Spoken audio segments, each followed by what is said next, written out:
Reading from Sri Radharas Suranidhi. New verse we're starting today, verse 24.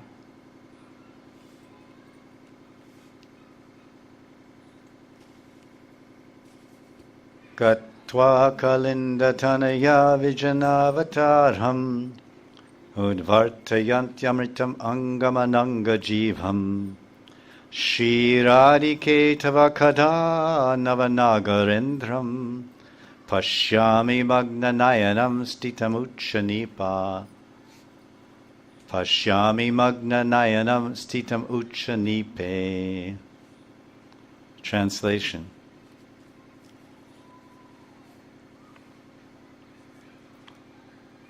O Sri Radhike, when you go to a lonely place on the bank of the Yamuna, at that time I will massage your nectarian limbs that are the very life of Ananga, Cupid Sri Krishna. While I'm massaging you on the bank of the Yamuna, I will suddenly notice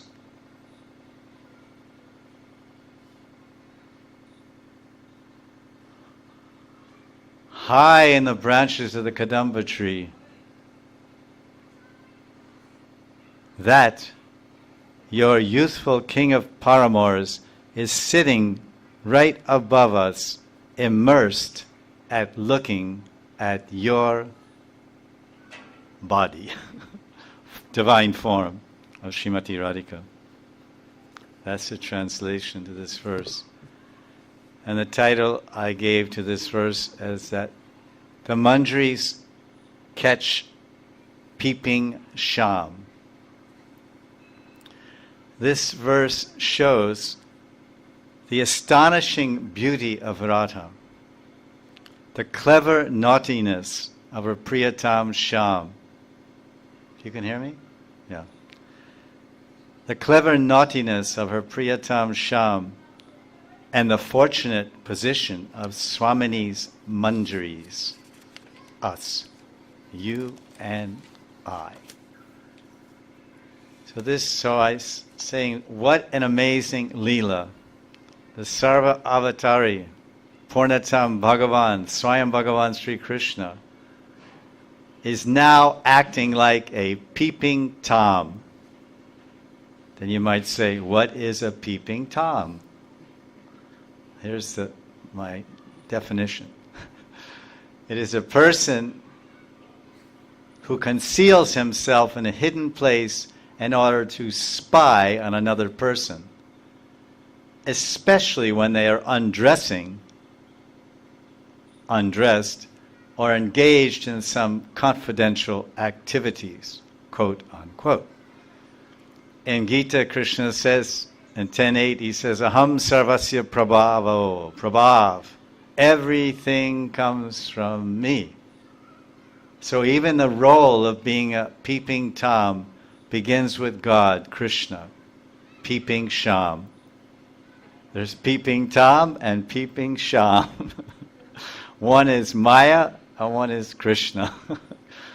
Shyam is Krishna. One is okay, one is not okay. So in the first line, it's telling, Gatva kalinda tanaya vijanavataram. Gatva, like we say, Param Gati, the supreme destination. Vaikuntha Dham, Goloka Dham, Braja Gokul, Nitina Kunja Lila of Radha and Krishna. Gatva, Param Gati, going, gone, moving. Gatva Kalinda Tanaya. Kalinda Tani, Tanya means the daughter of the Kalinda mountains. Because the originating point of the Yamuna river is a mountain called Kalinda.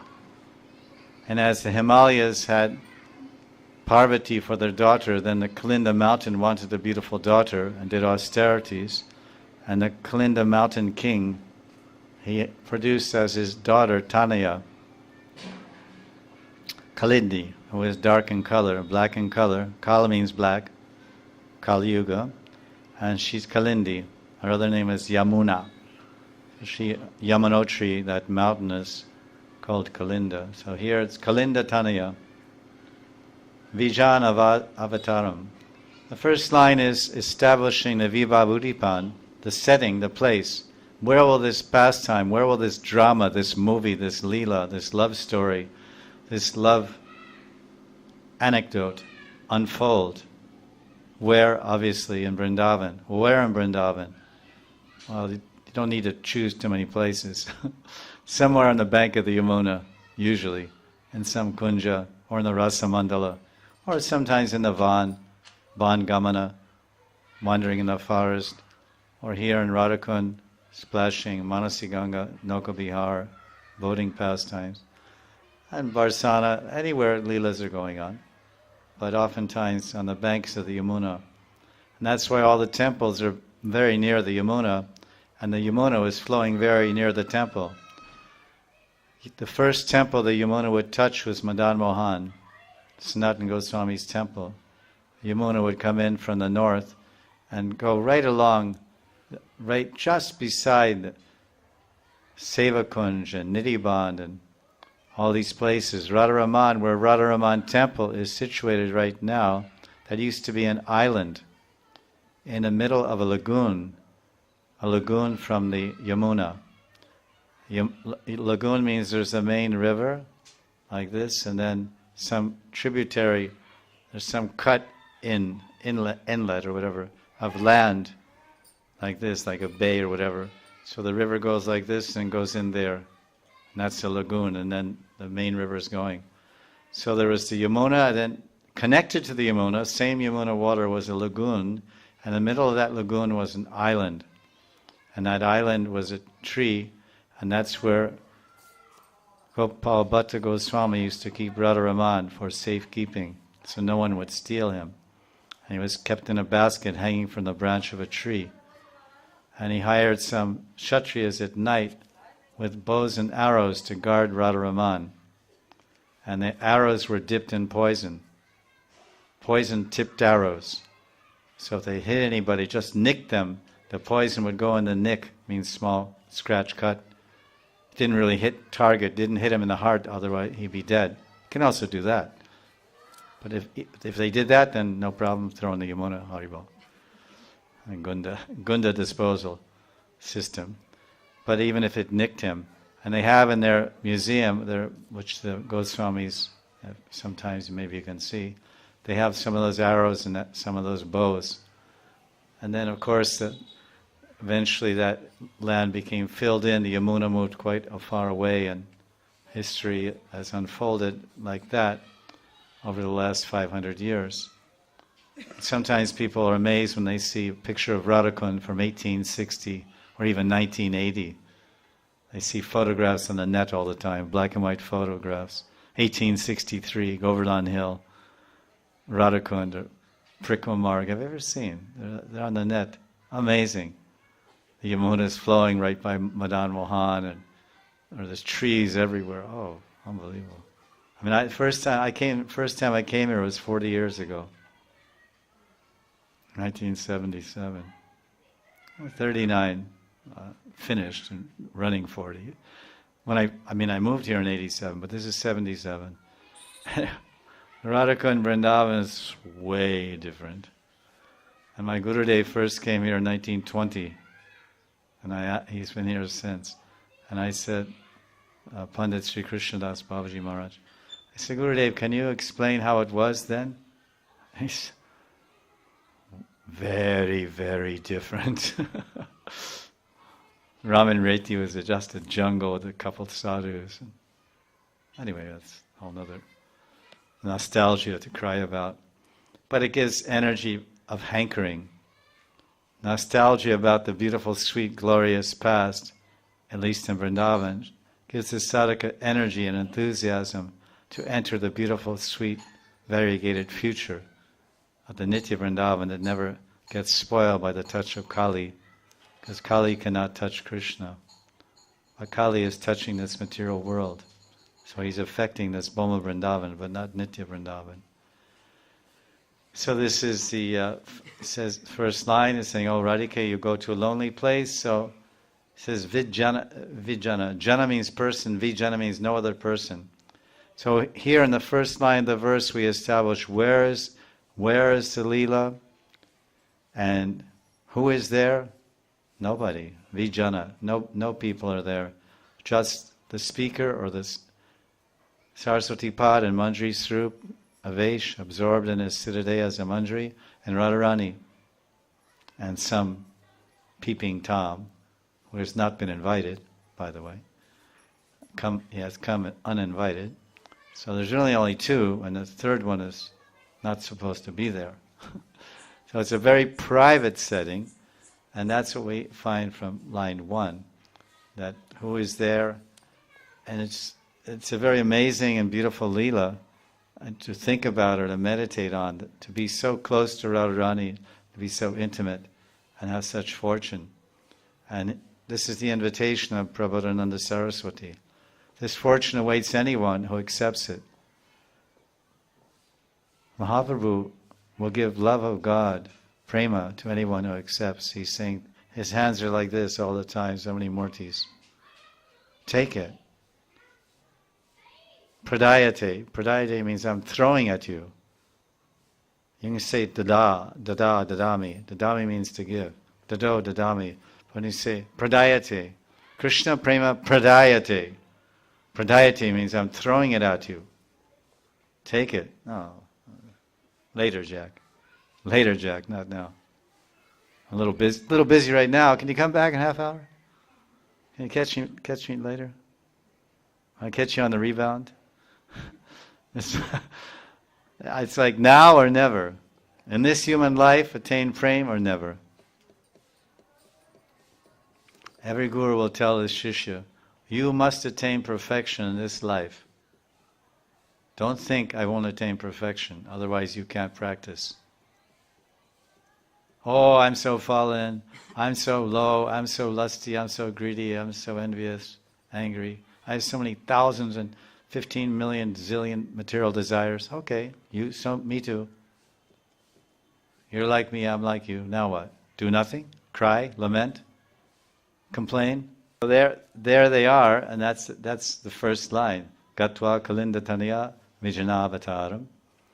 And then, so now we have who and where, and then why did Radharani take, oh Manjari, come with me. Who? Me? Like when I ask someone, would you give out this prasadam? I give them a bag of this prasadam. And they'll go like, everyone goes like So now, somehow the Radharani's chosen this Manjari. He says, come, hey Saki, hey Navadasi, come. Let's go to Yamuna. I want you to go with me. And of course, you can imagine if Radharani goes somewhere with a Manjari, that it won't be long before somebody else shows up. And you can imagine, only one guess who it is. And it's not Chatila, and not Kutila, and not Purnamasi, and not Madhavangal, by any means. So that's the first line. And the second line says, Udvartayantyamritamangam ananga jivam. This is a very special line. Udvartan, if you ever had Ayurvedic treatment done, oftentimes you'll see these terms. Udvartan. Udvartan means malish in Hindi. Malish means massage. Rubbing with oils and powders, or deep muscle massage, all kinds of different terms they have in the modern world. Yoga, power massage, and basically some guy or some lady rubs your body, and that's called a massage. Now they give so many fancy names to it.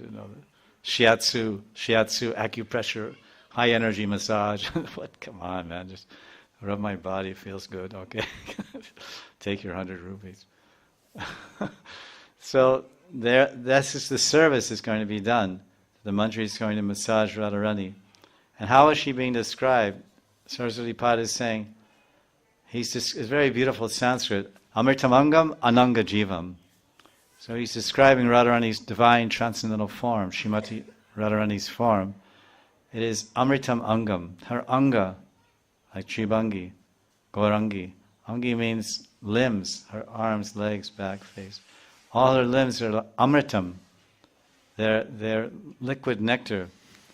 So this is this is a very nice point. How is it that Radha's limbs are being described as nectar? Nectar is generally thought of as some tonic or some energizing drink or some health-giving beverage, amritam. Like somaras is amritam. Or we have katamritam also, of course.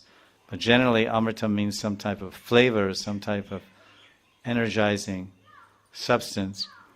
So here, Radharani's body is described as being, her angam is made of amritam.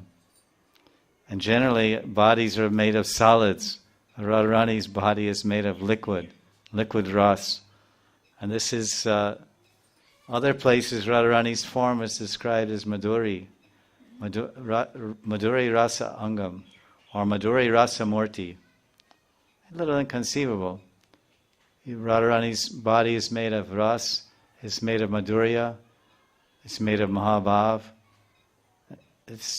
But these are the beautiful poetic terms that the Acharyas use to try to give us to broaden and expand our minds to understand that it's a whole lot different here. Everything about we have bodies and we have relationships, man and woman, and intimacies. But there's so much difference between not only the forms of the players, but the play that they engage in, and the contents of the lovers' hearts, and the idea and the motivation. Everything is different. It's just the opposite. That's why Krishna's Kaviraj Goswami is telling in Chaitanya Charitamrita that the prema of Krishna and his beloved gopis is like gold. And our so-called most beautiful, pure, sweet, quote-unquote, selfless love affairs or love relationships are like iron. They can't compare any in value. In quality or quantity or value, they can't compare. So this Radha's divine transcendental form is liquid nectar, sweetness, Madhuri Rasa Murti Sri Radha. And whenever Shyam sees Swamini's beautiful form, he freely and sumptuously and eagerly drinks the nectar of Priyaji's golden form with the cups of his thirsty eyes. These are some of my comments when I was preparing for this class. I was in bliss. I'm not so much in bliss now, right now. I'm tired. Whenever Shyam sees his Swamini Radha, he freely and sumptuously drinks the liquid nectar, Amritam Angam, and eagerly drinks Priyaji's golden form with the cups of his thirsty eyes, Amritam Angam. So what is that nectar stream that gushes from Gaurangi's sweet golden limbs? It is the supreme life-giving Amrit of Mahabhav Unat Ujjvala Ras. That is why Radharani is called Mahabhav Sarupini. So here, the entire form of Radharani is Purna Amritamangam, is made of ras.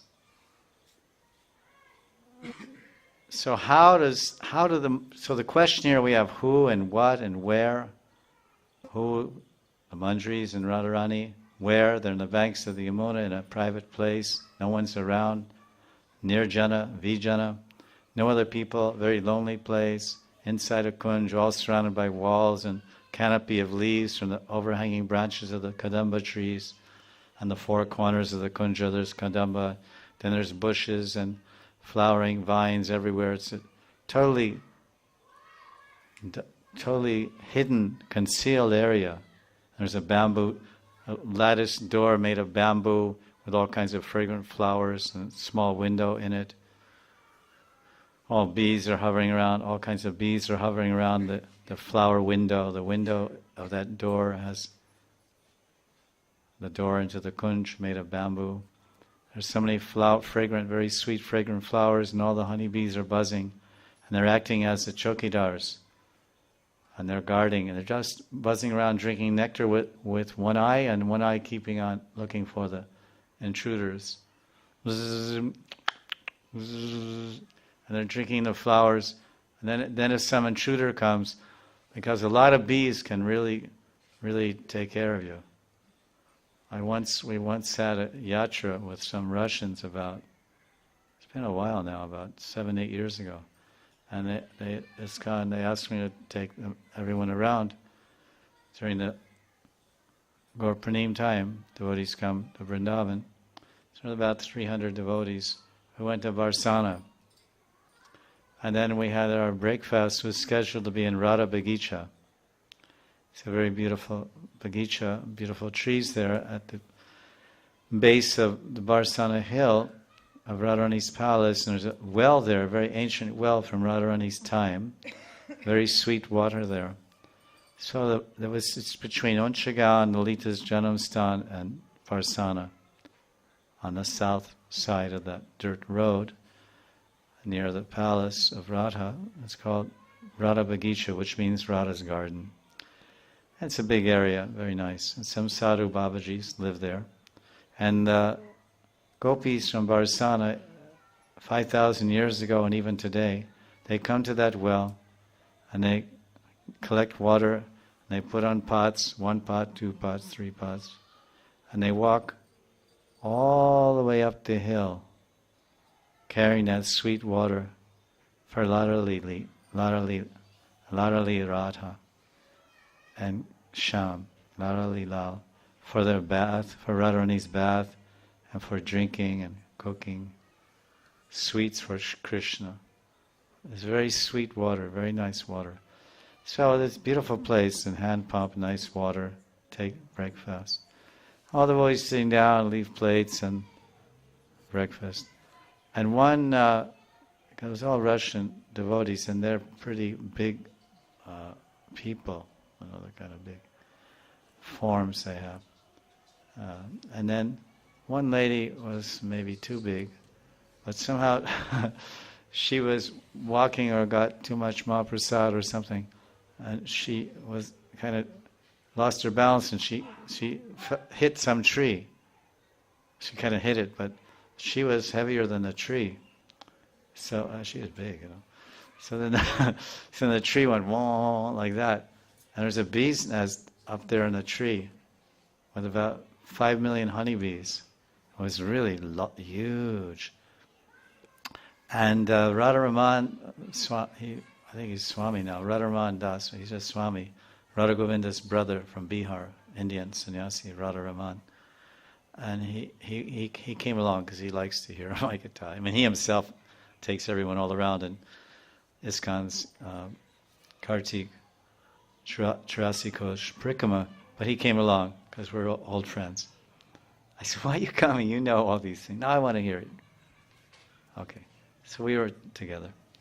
He's always with Lokanath Swami usually, Radharaman, a very thin, nice sannyasi. He knows so much Shastra, so much Leela. English less, but Hindi very nice, and Sanskrit. And English, okay. So we were in line, and then we're eating prasad, some peta. It's made of pumpkin, like sugar, looks like chewy, sugary thing, like kind of lime green in color. It's made from boiled pumpkin, and then put it in sugar syrup, and then it gets crystallizes, and it's sort of tasty. It's not exactly healthy, but it's tasty. So where everyone's taking their prasad, and then this lady goes, ow, ow, ow. And she had this really kind of, weird kind of hair. It's kind of wiry type.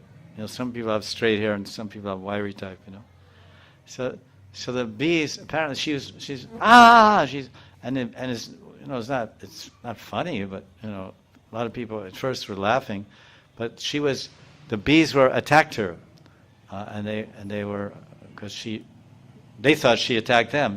They thought she was some big white bear from Siberia or something. They have bears there in Siberia. So they thought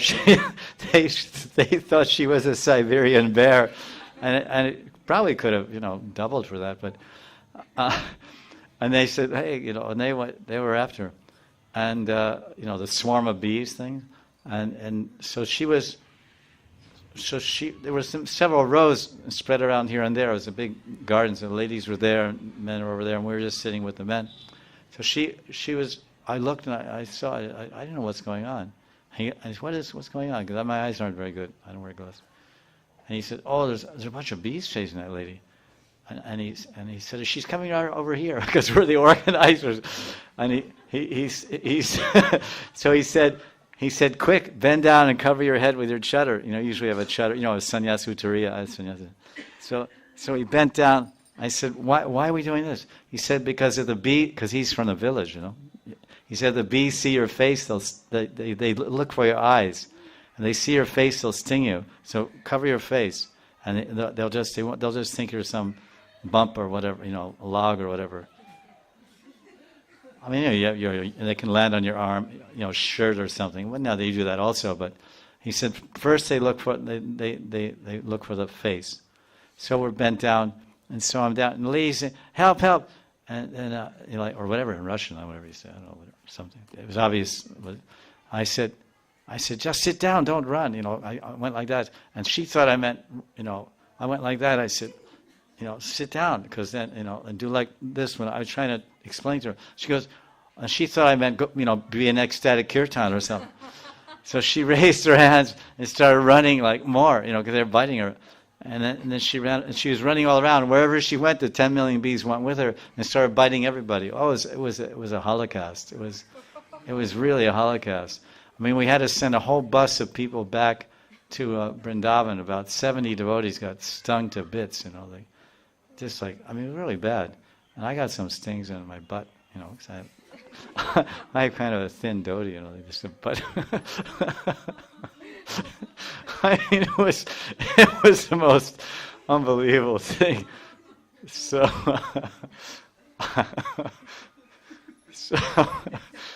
I said, Radharama, what are you doing under your chadar? He said, I'm taking breakfast. I said, how can you keep? He said, I'm taking prasadam. I said, how can you eat in a time like this? He said, we got to eat. We have to have a whole day of parikrama.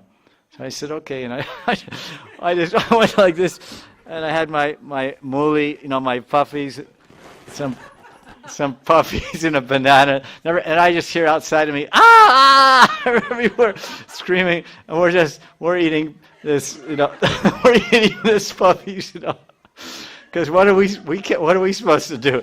I said, shouldn't we do something? He said, what can we do? Just at least eat something,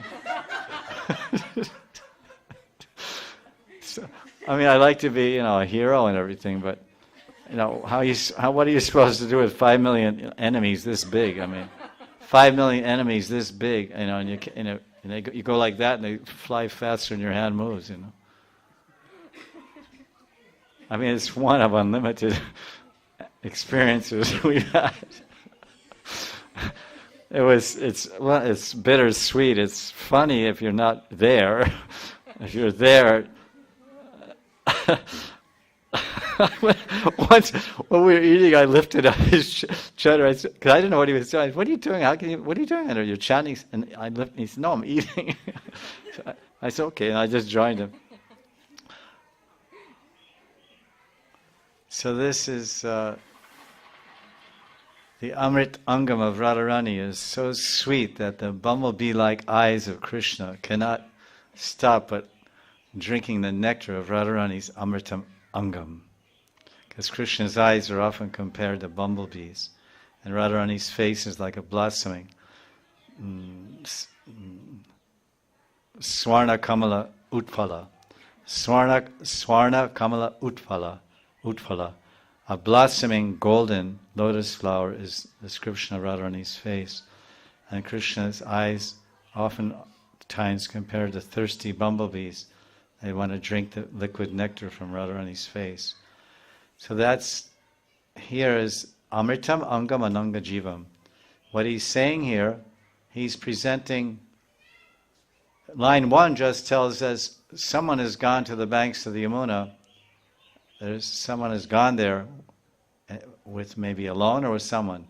And when they got there, someone's getting massage. And someone's body, Angam, is nectar.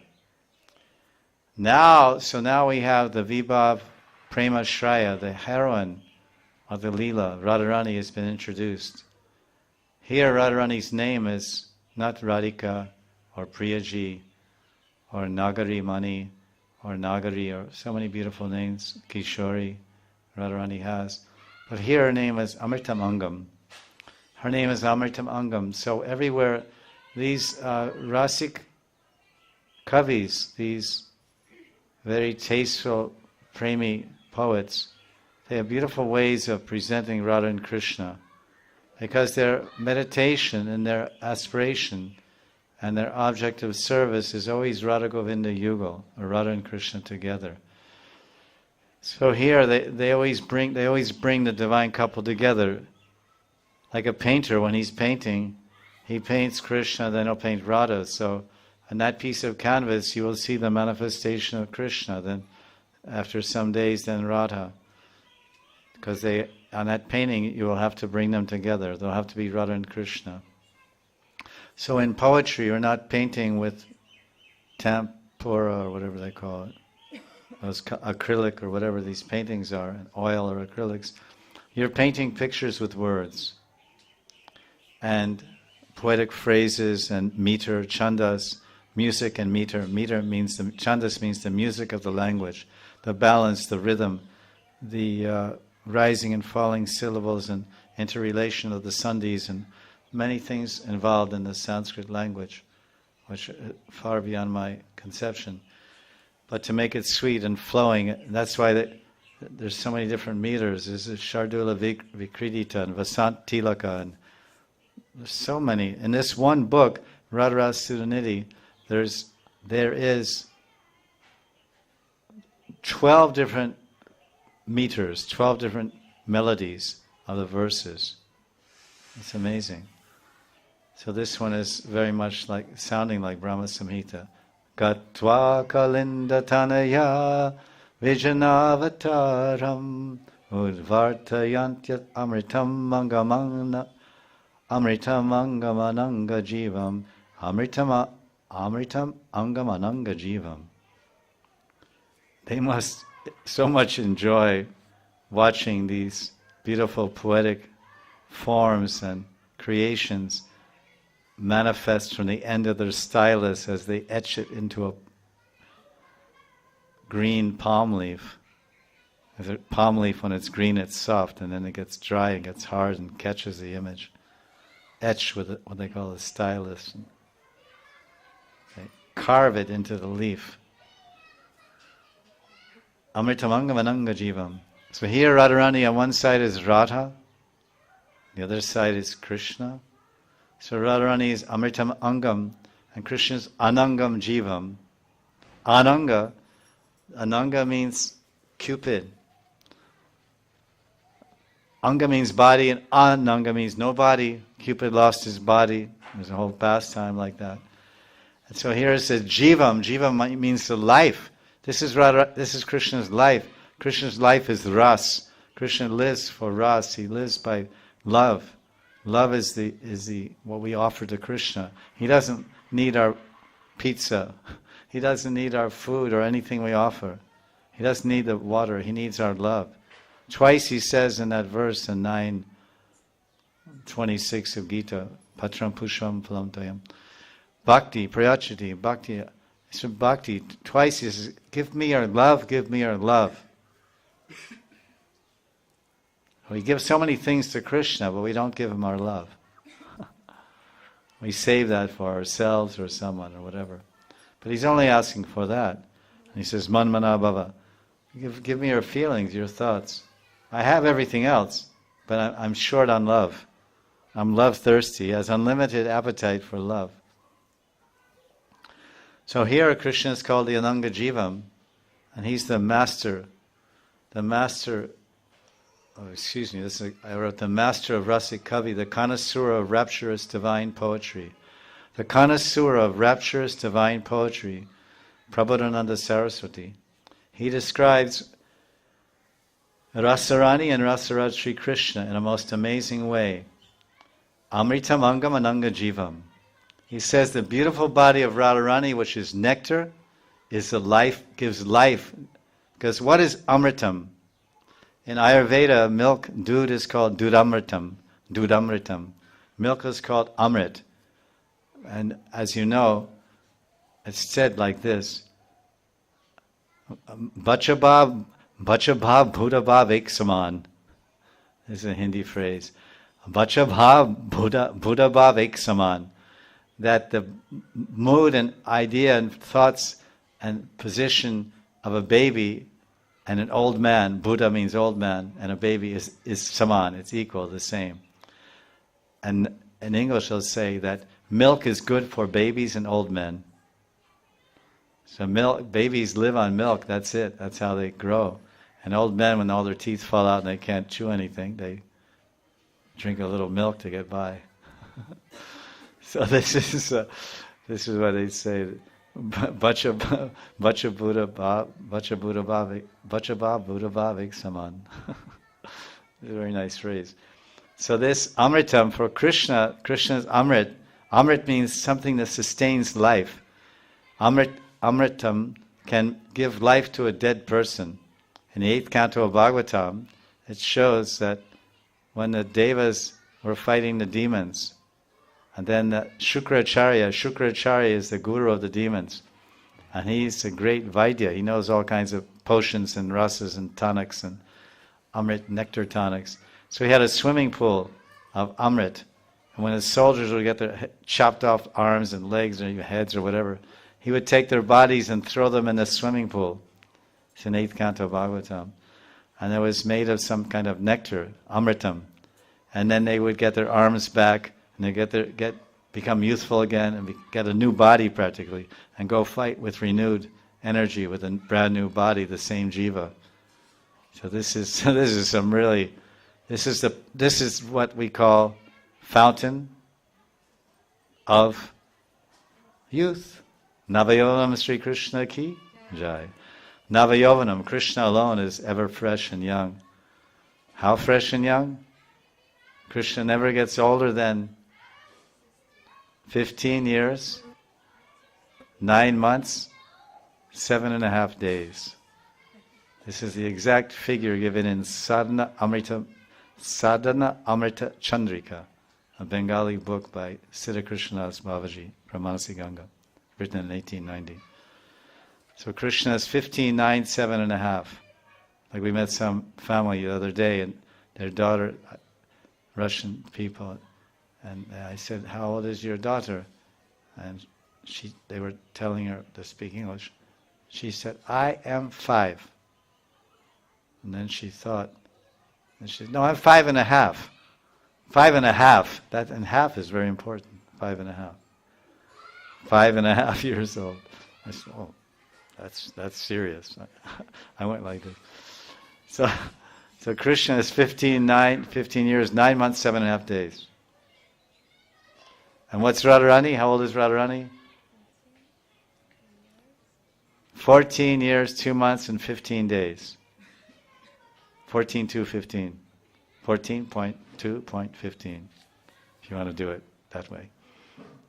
This will be on your exam, so you better make note of this one. Actually, today's the final. Are you ready? Amritam. I'm too much. When I read this verse, I got lost. The whole scenery is so amazing. It's so amazing, and so another humorous. I thought we should end on a very humorous note, a very sweet and humorous note.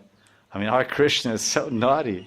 He's just a naughty village boy, doing whatever he can to get with this beautiful girl. Directly or indirectly or privately or overtly or covertly or any way he can be with her. He's just madly in love with her. It's like the most beautiful love affair that could ever unfold before your eyes. And all these verses are different chapters and different parts of the love affair. I mean, Romeo and Juliet. I would say, great, no doubt, it's great. Shakespeare was one of the greatest writers of the times that we know in our English language, although it's not ancient English, but he's a master of emotion and literature and writing, and an extraordinary personality, no doubt empowered by God. And all respect to him. But I'm not worshipping Romeo and Juliet. I'm worshipping Radha and Krishna. And he didn't write about them. He didn't know about them. Or at least he had some idea.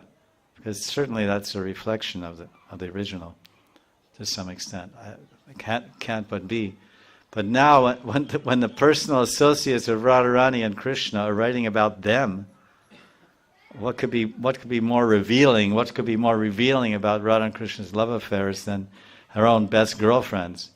If your husband wants to really know about his wife, if you could ever bribe her girlfriend, then he could find out. But that would be a pretty... Anyway, don't get into that. So, Amritam Angam Ananga Jivam. This is, Radharani is like this. So much, she gives life to the one without a body. So because Ananga means no body. So according to Puranas, the god of lust, there's a story in the Puranas you must be knowing. The god of lust, Kamadev, tried to create lust in the great Yogeshvara, Siddha Yogi, Shankar, Lord Shiva. But what happened? It backfired, and Kamadev, lust personified Kamadev, he got burned to ashes by the Tapa Balam of the Siddha Yogi, Shankar. He was extinguished. The fire I wrote this point, I thought it was nice. Just by a glance. So the fire of lust was destroyed by the fire of tapasya. Very interesting. Because the word in Sanskrit, tap, T-A-P, means fire. That sandhi means fire, heat. So that's why we say, oh, it's Ekadasi, I'm doing some tapasya. You must have heard that term, tapasya.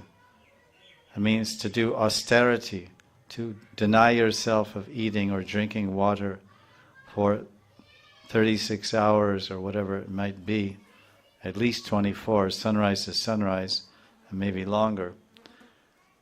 That's the period of Ekadasi. But it maybe you start before that even, not drinking water or eating. So it becomes 32 hours or 35 hours, it can be like this. So while the body is denied food and water, then the Jataragni, the fire digestion, starts heating up your body and burning up sinful reactions. So this is tapasya. So Shiva is a great tapasvi, Siddha Yogi. So his tapabalam means the strength of tapasya. You must have heard this term also, tapabalam. Bala means strength of tapasya. By doing tapa, by performing austerities, you get power. What type of power? Mind control. The power you get mental power to control the senses. Without a strong mind, you can't control the senses. So how do you develop a strong mind? By denying the senses. Because the master of the senses is the mind. And usually he's a servant of the senses because they're more powerful. But when you engage in austerities, then the mind gains power over the senses, and the senses have to submit. And the more austerities you perform, the more powerful your mind gets. And the more power and ability you have to be determined in controlling your senses. That's the meaning of yogi. So what to speak of, you're a perfected yogi, a siddha yogi, like Lord Shiva. So his tapabalam, his fire of austerity defeated the fire of lust.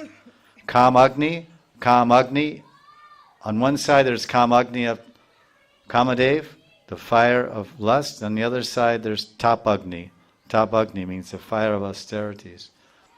In the 5th canto of Bhagavatam, Lord Rishabhadev, he's telling his sons, they're princes. They're the Yuvaraj. They will be they're the next kings. So he told his 100 sons who were spiritually inclined, he said, Tapo divyam puchakayena sattvam shudyad yashmad brahmasokyam tonantam. He said, Tapo divyam puchakayena sattvam. Hey Putra, hey my son, hey my beloved son. Tapo divyam puchakayena sattvam. When you do tapa, what type of tapa am I going to tell you about? Divyam. Tapo divyam. Not just fasting for 14 days on grape juice in the mountains, or a 21-day honey lemon fast, or you name it, I've done it. Wheatgrass juice for 3 months, nothing else. This was in the 70s when I was like weird, before I met Prabhupada. When I was a weird, bogus yogi. And then Prabhupada said, no, you have to be a bhakti yogi. Take halava. Take sweet rice, take halava, take puris, take kafta balls, take cheese sabji. Chant this mantra, dance in kirtan, sell my books, now be a yogi. It's a very interesting kind of yogi. Seems to be a very thin line between yogi and bogi. Bogi is a sense enjoyer and a yogi is a sense denier. One's denying, one's indulging. A sense indulger and a sense denier. So he's told his sons, you do divine austerities, Janmastami tapasya, then Ekadasi tapasya, Chaturmasya. This is divine because it's self-control and self-sense denial for the pleasure of the divyam, the Kamadev, the Divya Kamadev, the divine, for Bhagavan. Spiritual austerities. Tapo divyam putragena sattvam shudyad yashmad brahmasam sokyam. Sattvam shudyad. He says, by this you become sattvic. By austerities, because you're a king's son, you're full of rajagun. I have 200 queens, you want to have 300. You have so many desires to enjoy. You're my son, you're a king, you're a kshatriya, it's natural.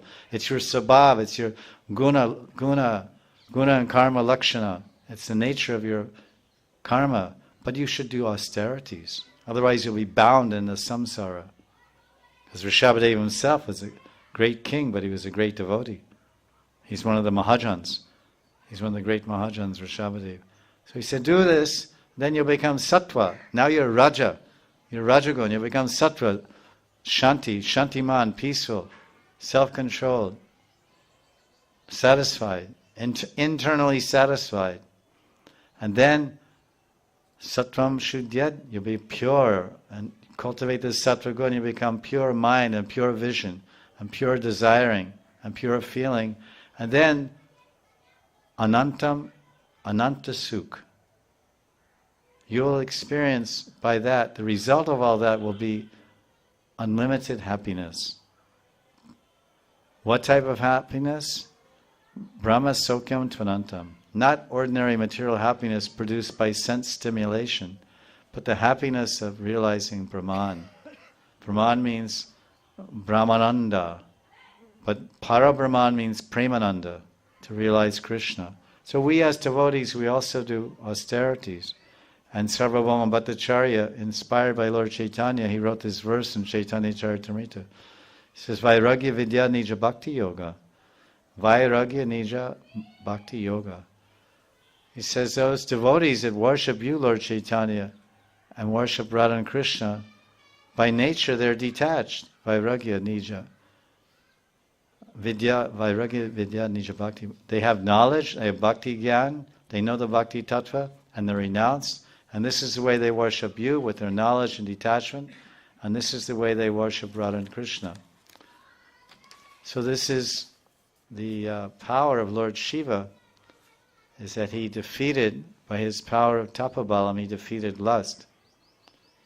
So I have a small note on that, because there's a whole point here about, the whole verse says, Amritamangam Ananga Jivam. So Radharani's Amritamangam, her nectarine, beautiful, rasa-filled body and divine form, is the very life for Krishna. It's the Jivam, it's the actual life for Krishna. Radharani's love, her Madanakya Mahabhav, her form, her Nam, her Rup, her Gun, her Leela, everything it gives the very life to Krishna. And Krishna here is called Ananga, because when you chant Kam Gayatri, so many of you have taken Diksha from your Guru, you get Gopal Mantra Kam Gayatri, you chant Ananga every day. 10 times, 100 times, whatever, how many times you chant your mantra. Right? Tanno Nanga, Tanno Ananga, Tanno Nanga. Nanga means Ananga. So he's the Kamadev, he's the transcendental Kamadev. So this lust or selfishness in any of its forms, selfish desire or selfish actions, is the worst enemy of a devotee. Shukadeva Goswami in a Bhagavatam, which we discussed before, he compared lust. He said lust is like a disease. Anybody have disease here? I've met some people that are 14 that are really diseased. 16 that are really diseased. They look really good. They look really healthy, but if you open up their cranium and look inside their brain, you see it's full of lust. So this is, he says, rid rogam, kamam rid rogam. In 10:33-39 of Bhagavatam, he says, kamam rid rogam. He said, this selfish desire, this lust is a rog. Rog means disease. Rid rogam. And he says, what's the cure? The cure is hearing Krishna's Ras Leela. Hear about Krishna's lusty affairs with the gopis, which just seem like lust. They appear like that. It's described very much detail in the Krishna book. Krishna puts his arms around the gopis and he touches their thighs and he touches their breasts and it's not a waltz. It's quite intimate. They're having that's indicative of the type of direction of what their relationship is in the Ras Leela. So he's after concluding that, he's telling Parikshit Maharaj, he said, this is the crown of all pastimes, because the greatest disease in the material world is this and this only. It is lust. And Shukadeva Goswami is telling that if you hear this Ras Leela with faith from the mouth of the Guru and from the realized devotees, Shadanvita, and then Bhakti Param Labhyate, that this Vrindavan Madhurya Ras comes inside the heart, and then first comes the prem, and first comes the medicine, then goes the disease. So he says this is Oshadi. Hari Katha, this Ras Leela, or this Madhurya Katha, this is what Ras Leela and what we're discussing, these subjects are the same quantity, the same level. So these topics are like a great Oshadi, a great medicine. That medicine comes in the ears and saturates our hearts. The more we read it and the more we hear it, and then that medicine dries out the disease. When you're sick, it's not first you're sick and then you're sick, you take the medicine, it dries out the disease. First the medicine goes, then the disease goes, right? So here the medicine is hearing Krishna's Ras Leela. That's what he's telling. You should hear this Ras Leela. And Prabhupada himself, it says in the purport in the Krishna book, one should hear the Ras Leela. And he's saying, what? He said, materialistic men who are affected by the disease of lust, they should hear this Ras Leela. Although the mundane Cupid, god of love, is bodiless, he's called Ananga. The Ananga here refers to Krishna. So I discussed most of this. But, that when Amritamangam Shri Radha, she gives life to Ananga Jivam Krishna. But when Krishna is away from Radha, then his body practically burns up in the fire of separation. Because the word here is Ananga Jivam. That Krishna he's Ananga, which means he has no body. Because Kamadev got burned up into ashes. And then he became known as Ananga because he had no body, but he was still creating mischief in the world by inciting people with lust. He didn't have his flower bow and his flower arrows, but he just had his prabhav and influence. And finally he did some austerity. Or I think Rati, his wife, did some austerity and got a body back, Kamadev. But Krishna is known as Ananga, so when he's with Radharani, then he's alive. Then he has life. But when he's separated from Radharani, as the fire of Shiva burned up Cupid and he became Ananga, so then Krishna burns in the fire of separation from Radharani, then he becomes Ananga. You got it? Ananga Jivam. So this is my idea that I came out. So with Radha, he has life. Ananga has life. And without Radha, he has no life. When Krishna sees, hears, or meets with Radha, he regains his body and life. Ananga Jivam. Amritamanga, Ananga Jivam. Instead of saying Sri Radha and Krishna, you say Amritamangam, that's Radha. Amritamangam, Ananga Jivam. So outside of Vrindavan, Krishna is known as Krishna, Dwarkadish, Arjuna, Saka, Pandava, Bandhu, etc. But here in Vrindavan, Krishna is called, what do we call Krishna? Aprakrita Madan Mohan. He's a prakrita. Prakrita means transcendental Madan Mohan. He's a transcendental attractor of Cupid. And the gopis call him Sakshat Manmata Manmata. Because Cupid, or lust, he spins our minds. Mata means to churn. So Mathura means place where they churn butter. Mathura. So Manmata, Man means mind. Sakshat, Krishna is directly Sakshat Manmata. He churns the mind of the person who spins everybody's mind. Everybody's mind is spinning by the effect of Kamadev. Lust. Mr. Lust. Cupid. He depicted as a little innocent little cherub, little boy, little bow. He should be have fangs and claws. He's like a little demon, But they make him look so sweet. He's like fluttering in the air like a little butterfly with little white wings. Krishna's Kaviraj, he says that Krishna can attract everyone. That's why we chant Kam Gayatri. He said, "Oh Kamadev, you have 5 arrows, so Kamadev Sri Krishna, shoot your 5 arrows at me. The arrow of your form, the arrow of your fragrance, the arrow of your voice, the arrow of your touch, the arrow of your taste, the taste of your lips, the taste of your tambul, the taste of your prasadam. Just cast your 5 arrows, your panchabana at me." That's why we're chanting. We're praying, "Oh Kamadev, Kling Kamadevaya." And then you're going to know how it goes. And so, Pushpabana. Bana means arrow. Pushpa means flower. There's 5 of them. So the Rupam, and Gandha, then Shabda, then Sparsha, then Rasam, form and smell, and sound, and touch and taste. So the material Cupid is shooting his arrows, making us go to Maya, and we're meditating. "Oh Kamadev, please!" Usually the minimum one we'll chant will be 10 times a day, but generally the Kam Gayatri, gurus will say chant more, 1 round, 2 rounds, 3 rounds, because specifically this mantra, Kam Gayatri, is meant for Madhurya Rati, Madhurya Rasa Upasakas.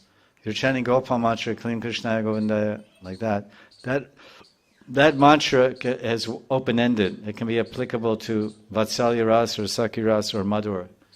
But when you talk Ananga and Kamadev, that mantra is only applicable and only directed towards and only valuable for and producing the cultivation and expansion of Madhurya Rasa, conjugal loving feelings towards Radha and Krishna.